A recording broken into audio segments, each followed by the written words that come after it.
এরকম ওয়াজ আমি আমার জীবনেও শুনি নাই। সারা রাত মোবাইল টিপে সকাল 9টা থেকে মোবাইলের মাঝে চার্জ নাই, মোবাইলের মাঝে চার্জ নাই। এবার মাইকিং চলে সকাল 8টা থেকে বিকাল 4টা পর্যন্ত কারেন্ট থাকবে। এবার টেনশন আছে না নাই, সারাদিন কারেন্ট থাকবে না। আর যদি কারেন্ট না থাকে আমার মোবাইলটা বন্ধ হয়ে যাবে, আর ওই পারে কথা বলা যাবে না। এবার ওই পার থেকে রাগ করবে কি করবে না। এবার যখন বিকাল 4টা বেজে গেল, এই মাত্র কারেন্ট আসলো আর মোবাইলটা চার্জে লাগাইয়ে টিপানো আরম্ভ। এবার মেসেজ করে হাই, এবার গিয়ে দেখে ওই পার থেকে ব্লক করে দিছে। এবার ছেলেটা তো টেনশনে আছে, আরে ব্লক করে দিল, আমার দেনে তো ভালোবাসা কোথায় গেল।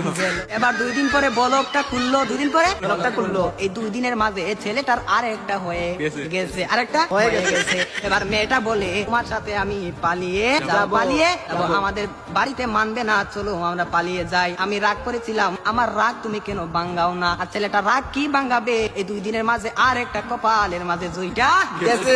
ওই মেয়েটা বলে চলো আমরা পালিয়ে যাই, ছেলে বলে চলো। আর ছেলেটা মনে মনে ভাবে তোমার একটা শিক্ষা দিতে হবে। এবার মেয়েটা সকালে স্টেশনের মাঝে গাড়ি গুটি লইয়া রেডি। এবার ছেলেটা তো আসে